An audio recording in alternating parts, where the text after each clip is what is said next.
안녕하십니까. 지금부터 마음을 열어주는 101가지 이야기 제2권을 여러분과 함께 공유하도록 하겠습니다. 2권은 1권에 이어서 마찬가지로 마음을 열어주는 101가지 이야기에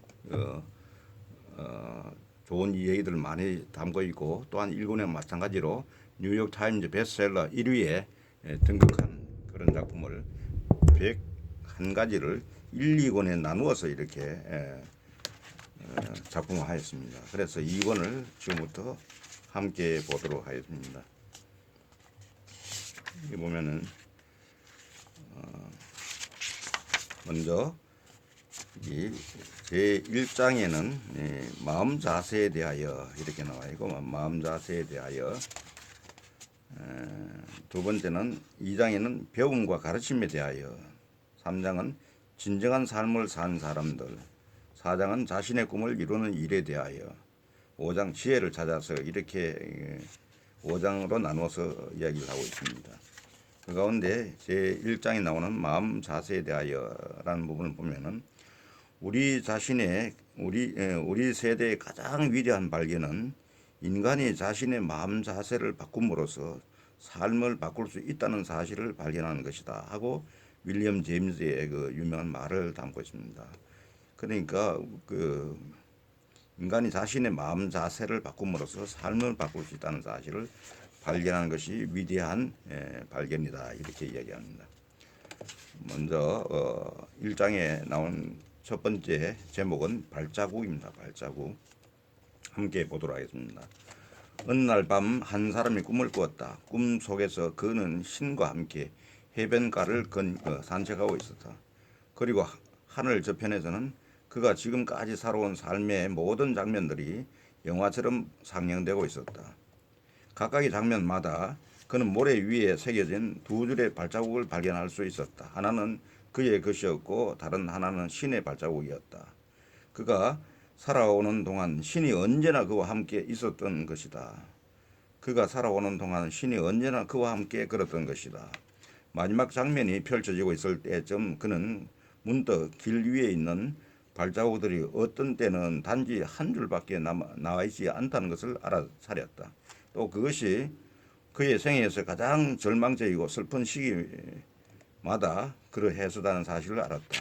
이것이 마음에 걸려서 그는 신에게 물었다. 주여, 당신은 내가 일단 당신을 따르기로 결심한다면 언제나 나와 함께 걸어갈 것이라고 했습니다. 하지만 제 인생에서 가장 힘든 시기를 돌아다 보니 거기에는 발자국이 한 줄밖에 없었습니다. 난 이유를 모르겠습니다. 왜 당신은 정작 필요할 때면은 나를 버렸습니까? 신이 말했다. 내 소중한 사람아, 난 그대를 사랑하며 결코 그대를 떠나지 않을 것이다. 그대가 힘들고 고통스러웠을 때마다 그대는 발자국이 한 줄밖에 없음을 알았을 것이다. 그것은 그럴 때마다 내가 그대를 두 팔에 안고 걸어가기 때문이다. 찡하네 진짜. 작자 미상이 그립니다. 이어서 낙관론자라는 제목입니다. 생김새가 똑같은 쌍둥이의 이야기다. 한 아이는 언제나 희망으로 가득한 낙관조였다. 그 아이는 말하곤 했다. 모든 일이 잘 되어가고 있어. 다른 아이는 늘상 슬프고 절망적인 미관론자였다. 그 아이에 비하면은 머피의 법칙이 나오는 머피는 오히려 낙관론자였다. 걱정이 된 부모는 아이들을 데리고 정신과 의사를 찾아갔다. 의사는 부모에게 아이들의 성격의 균형을 가져다 주기 위해 한 가지 제안을 했다. 다음번 아이들의 생일날 아이들을 각자 다른 방에 넣고 선물을 열어보게 하십시오. 비관적인 아이에겐 당신들이 사줄 수 있는 최고의 선물을 주고, 낙관론자인 아이의 선물 상자에는 그럼을 넣어 주십시오. 의사의 제안대로 두 아이에게 선물을 준 다음 부모는 비관론자인 아이의 방을 몰래 들여다보았다. 그러자 아이가 큰 소리로 불평을 해대고 있었다. 이 컴퓨터는 색깔이 마음에 안 들어. 이 계산기는 틀림없이 금방 고장이 날 거야. 이 게임은 정말 싫어. 내가 아는 다른 아이는 이것보다 훨씬 큰 자동차를 갖고 있단 말이야. 부모는 몰래 복도를 지나 낙관론자인 아이의 방으로 다가가 안을 들여다보았다. 그 아이는 신이 나서 그름을 공중에 내 던지며 이렇게 킥킥대고 있었다. 날 놀리지 말아요. 이렇게 많은 그름이 있다면 틀림없이 당나귀를 한 마리 사 오신 거예요. 한 마리 당나귀를 한 마리 사 오신 거예요. 이게 작자 미사입니다.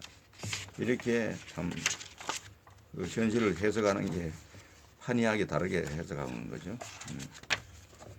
두 번째 장에 배움과 가르침에 대하여라는 장에서는 지금으로부터 50년 후면 당신이 현재 무슨 종류의 차를 몰고 있고 어떤 집에서 살고 있으며 통장에 얼마만큼의 돈을 갖고 있고 어떤 옷을 입고 있는가는 중요하지 않게 될 것이다.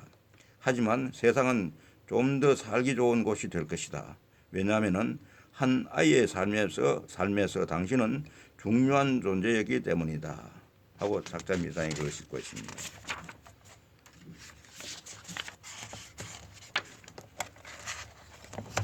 여기서 또 우리가 한번 또 감상해야 될 그런 자주색이라는 그 제목이 되겠습니다. 자주색. 모든 아이는 본래 화가다. 문제는 어떻게 하면 나이를 먹었어도 화가로 남아있는가 하는 것이다. 하고 파블로 피카소가 이야기합니다. 1학년 때 로어 선생님은 내가 그린 자주색 인디언 천막이 사실적이지 않다고 지적했다. 자주색은 천막에는 쓰이지 않는 색깔이라는 것이었다. 자주색은 죽은 사람들에게나 쓰는 색이며 따라서 내 그림은 다른 아이들 것과 함께 교실 벽에 걸어둘 수가 없다는 것이다. 헐렁한 골덴 바지가 쓱쓱 스치는 소리를 세면서 난 내 자리로 돌아갔다. 검은색 크레용과 함께 어두운 밤이 내 텐트 위로 내려왔다. 아직 오후도 되지 않았는데 2학년 때 바르타 선생님은 말씀하셨다. 아무거나 그리고 싶은 대로 그려라. 무엇을 그리든 자유라는 것이었다. 난 아무것도 그리지 못한 채 백지만 책상 위에 달랑 얹어놓고 있었다. 선생님이 교실을 한 바퀴 돌아 내 자리까지 왔을 때 나는 심장이 콩콩 뛰었다. 바르다 선생님은 그 큰 손으로 내 머리를 쓰다듬더니 부드러운 목소리로 말씀하시는 것이었다. 들판에 온통 하얀 눈이 내렸구나. 정말 멋진 그림이야. 이것도 작자 미상의 그림입니다. 그 다음에 이것을 생각해 보자는 제목에서는 중단을 거부할 때 노력은 그만큼 결실을 가져다 준다. 중단을 거부할 때 노력은 그만큼 결실을 가져다 준다는 나폴레옹 힐의 말입니다. 세상에 주목받는 인물들은 성공하기 전에 반드시 큰 장애물에 부딪혔음을 역사가 증명해 준다. 그들은 거듭되는 실패도 용기를 잃지 않았기 때문에 승리가 될 수 있었다 하고 BC 포버스의 말을 인용하고 있습니다. 이것을 생각해 보자.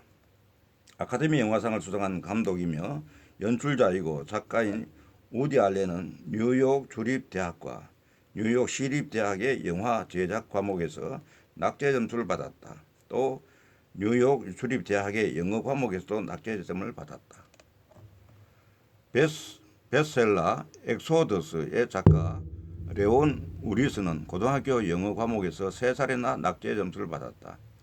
미국 최고의 여자 코미디언 루실 볼은 1927년에 배우 수업을 시작했다. 이때 존 무레이 앤더슨 드라마 학교의 지도 교수는 그녀에게 말했다. 다른 직업을 구해보시오. 어떤 직업이라도 좋으니 제발 배우가 아닌 다른 직업을. 그러니까 참 사람 앞날을 모르는 거죠. 앞날을 모르는 거죠.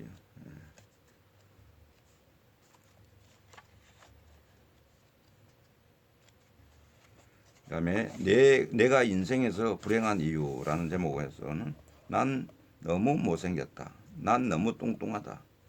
또는 너무 말랐다. 난 너무 키가 크다. 난 너무 늙었다. 또는 아직 너무 어리다. 난 별로 머리가 좋지 않다. 난 너무 몸이 약하다. 난 대학을 다니지 못했다. 난 배경이 시시하다. 난 대머리다. 난 여자로 태어났다. 난 집에서 밥과 빨래나 하고 있다. 난 호르몬이 밑에서 자랐다. 난 내 자신을 이렇게 생각했기 때문에 늘 불행했다. 이거는 잭 캔필드, 마크 빅터 한센이 직접 쓴 글입니다. 그 다음에 평화를이라는 제목에서는 어떤 지혜로 노신사가 정년퇴직을 한 뒤 고등학교 근처에 작은 집을 구입했다. 처음 2, 3주 동안 그는 평화와 만족감 속에서 은퇴 생활을 보냈다. 그러다가 신학기가 시작되었다. 바로 다음 날 오후 3명의 학생이 방과 후에 젊음의 에너지로 가득 차서 거리로 내려왔다. 그들은 길가에 세워둔 휴지통들을 신나게 걷어차기 시작했다. 날마다 그 와당창하는 소리가 끊이지 않았다. 마침내 노신사는 뭔가 조치를 취할 때가 됐다고 마음먹었다. 이튿날 오후 노신사는 거리로 나가 여전히 쓰레기통을 빵빵 차며 걸어오는 어린 소음꾼들을 만났다. 그들을 멈춰 세우고서 노신사는 말했다. 너희들 정말 재미있게 노는구나. 너희들이 그처럼 기운 넘치는 걸 보니 나도 기쁘다. 나도 너희만한 나이였을 때 그렇게 놀곤 했었지. 내 부탁을 들어주겠니? 날마다 여기로 와서 계속 휴지통을 두들겨 패해준다면 너희들 각자에게 1달러씩을 주마.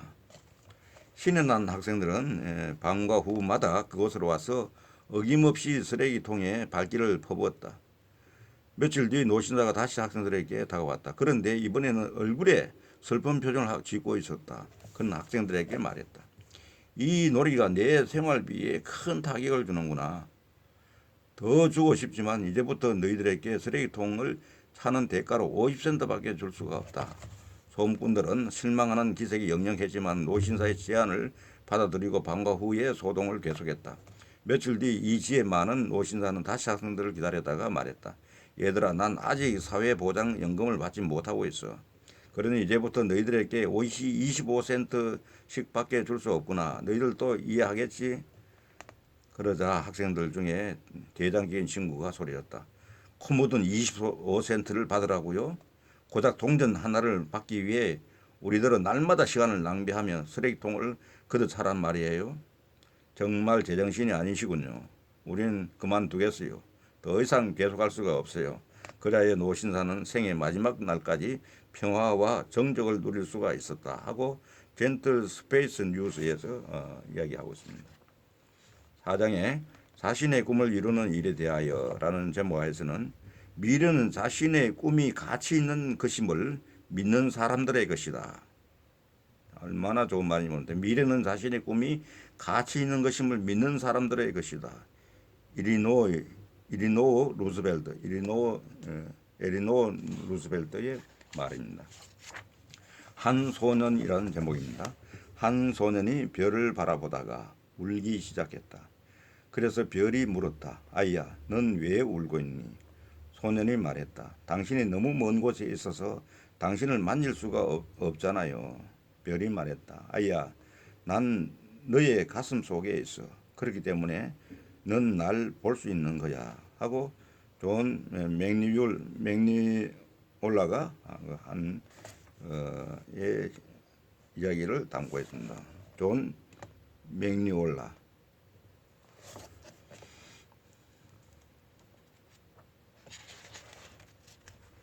모르겠습니까? 항상 그 꿈은 각자의 가슴 속에 있다고 하는 거죠. 꿈은 가슴 속에 있다. 그 다음에 목표에서 눈을 떼지 마라 하는 제목의 글에서는 앞을 내다봤을 때에 플로렌스 체더윅은 두껍게 드리워진 안개 장벽밖에 볼 수 없었다. 몸이 얼어붙었다. 거의 16시간 가까이 헤엄을 치고 있었다.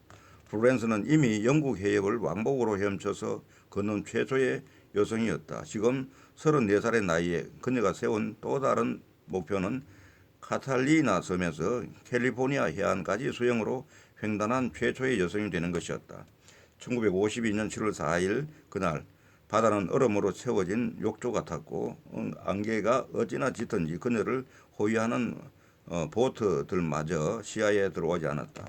상어떼들이 홀로 남겨진 그녀의 형체를 보고 주위를 맴돌았다. 그놈들을 쫓아버리려면 총을 쏴야만 했다. 그녀는 바다의 혹독한 소나기에 대항해 싸웠다. 한 시간이 그렇게 흘러갔다. 그는 그러는 동안 100만 명이 넘는 사람들이 텔레비전 중계를 지켜보고 있었다.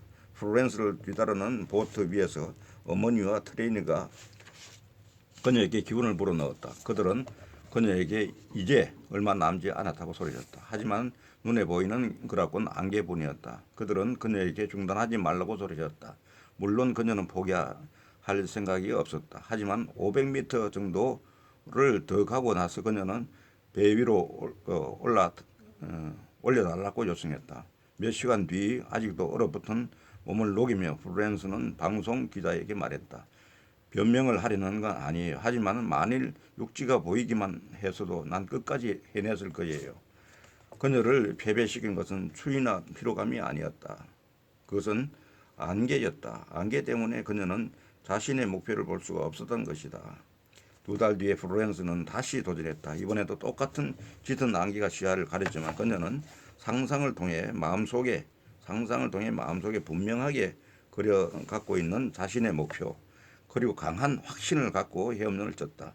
그녀는 저 안개 뒤편 어딘가에 육지가 있음을 상상했으며 이번에는 해낼 수 있었다. 그리하여 플로렌스 최더위건 카탈리나 해협을 헤엄쳐서 걷는 최초의 여성이 되었다. 그것도 남자가 세운 기록을 2시간이나 단축시키면서 이거는 작자 미상으로 미첼 보로바가 제공하고 있습니다. 보로바에서 제공합니다. 그러니까 중요한 것은 뭐냐면은 패배시키는 것은 나쁜 어떤 상황이 아니라 자기가 말하면은 자기 꿈을 자기 비전을 우리가 구체적으로 상상하고 구체적으로 그리지 못하기 때문에 일어날 수 있는 것이다 해서 여기서는 자신의 목표에 대한 강한 확신을 가지면은 모두가 꿈을 이룰 수 있고 목표를 달성할 수 있다는 그런 얘기가 되겠습니다.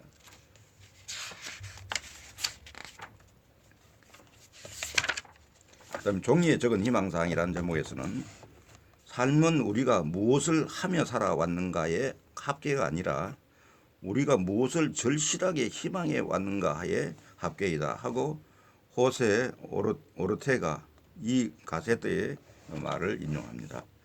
내 친구 마크가 강연을 하러 다니면서 만난 사람들 중에 시애틀 출신의 여성이 있었다. 그녀는 바로 얼마 전에 이혼의 고통을 겪었었다. 그녀는 마크의 강연 도중 인간은 자신이 원하는 것들을 종이 위에 적어 놓는 습관을 가져야 한다고 말하는 걸 들었다. 인간은 자신이 원하는 것들을 종이 위에 적어 놓는 습관을 가져야 한다. 이혼 소송이 끝났을 때 그녀는 2명의 친구와 함께 산속에 있는 오두막집으로 휴가를 떠났다. 그곳에서 그들은 주말을 보내며 자신들이 원하는 이상적인 남자가 갖춰야 할 조건들을 종이 위에 적었다. 그녀는 두 친구가 적은 것보다 5장 분량을 더 적었다. 친구들이 그 내용에 감탄하며 뱉기까지 했다. 여러 희망사항 중에 그녀는 이렇게 적었다. 난 그 남자가 소형 비행기를 갖고 있기를 희망한다. 바로 그 다음 날 그녀는 사업상의 일 때문에 한 남자를 만났다. 두 사람은 만나는 순간 한 줄기 레이저 광선이 오가는 것처럼 서로에게 끌렸다. 며칠 만에 그들은 결혼 약속을 하기에 이르렀다. 결혼식 전날 밤 그녀의 약혼자가 말했다. 리저, 당신에게 할 말이 있어. 그녀가 놀란 표정으로 남자를 쳐다보자 그가 말했다. 우리 아버지가 사실은 큰 은행을 소유하고 있어. 아버지는 우리에게 소형 비행기 한 대를 선물할 테니 괌 스프링스로 가서 결혼식을 올리라고 말씀하셨소 하고 잭 캔필드의 그 이야기를 담고 있습니다. 우리 아버지가 사실은 큰 은행을 소유하고 있어. 아버지는 우리에게 소형 비행기 한 대를 선물할 테니 팜 스프링스로 가서 결혼식을 올리라고 말씀하셨소. 이거 왜 이런 일이 일어났겠습니까? 구체적으로 자기의 그 희망사항을 구체적으로 종이 위에 적는 습관에서 이게 일어난 어떤 놀라운 기적이라고 생각이 됩니다. 진정한 인간이라는 제목에서는 당신이 할 수 있다고 생각하든 할 수 없다고 생각하든 당신의 생각은 옳다는 헨리 포드의 말입니다. 대부분의 사람들은 자신이 무엇을 원하는지 잘 모른다. 하지만 자신이 그것을 할 수 없다는 것은 너무 잘 안다. 알프레드 E. 뉴먼의 말입니다.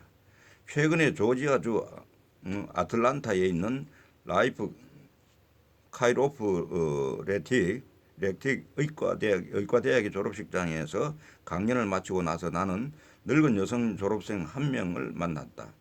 그녀는 나이가 72세였다. 졸업생 72세였다. 나는 그녀를 한번 껴안아주고 나서 물었다. 부인, 의과대학에 들어오기 전에는 무슨 일을 하셨나요? 그녀가 대답했다. 수녀 생활을 했어요. 내가 소속된 수녀회에서는 그 나이가 되면은 의무적으로 은퇴를 해야만 했지요. 나는 이해가 가지 않아서 물었다. 그런데 왜 그 나이에 다시 의대에 입학해 7년이라는 긴 세월을 보내기로 결심하셨지요? 이 질문에 그녀가 한 대답은 내 가슴 깊은 곳에 새겨져 있다. 그녀는 겸손하게 대답했다. 왜냐하면 난 내 할 일을 다 끝내지 못했으니까요. 내 인생의 목적은 봉사랍니다. 그녀는 지금 하루에 150명의 환자를 보고 있다 하고 마크 빅터 한센이 지금 적고 있습니다. 그러니까 그 인생의 목적을 위해서는 나이 제한도 거뜬히 물리칠 수 있다는 거죠. 나이 제한이 없다는 거죠. 자기의 목적을 다하기 위해서는 그런 부분. 그다음 지혜라는 제목에서는 세 명의 카우보이가 아침 일찍부터 말을 타고 소떼를 몰아가고 있었다. 그들 중 하나는 나바호족 인디언이었고 나머지는 백인이었다. 하루 종일 소떼와 씨름을 하느라 세 사람 모두 식사할 겨를이 없었다. 날이 저물어 갈 무렵 두 명의 백인 카우보이는 자신들이 지금 얼마나 배가 고픈가, 그리고 마을에 도착하면 어떤 음식을 먹을 것인가를 서로 얘기하기 시작했다. 하지만 나보고 쪽 인디언은 침묵을 지킬 뿐이었다. 한 친구가 그에게 배가 고프지 않느냐고 묻자 인디언은 단지 어깨를 어색해 보이면서 말했다. 난 배가 고프지 않아. 그날 저녁 늦게 마을에 도착한 세 사람은 스테이크를 주문해서 허겁지겁 먹기 시작했다. 나바보족 인디언도 열심히 음식을 입에 넣고 있었다. 그것을 보고는 한 친구가 조금 전에 물었을 때에는 배가 고프지 않다고 말하지 않았냐고 놀랐다. 그러자 인디언이 말했다. 그때는 배 고파하는 것이 지혜롭지 않았지. 먹을 게 없었으니까. 작자미사입니다. 그래서 오늘 이것으로 해서 마음을 열어주는 101가지 이야기 2권째를 마칠 수 있었습니다. 여러분 아무쪼록 많은 도움 되기 바라겠습니다.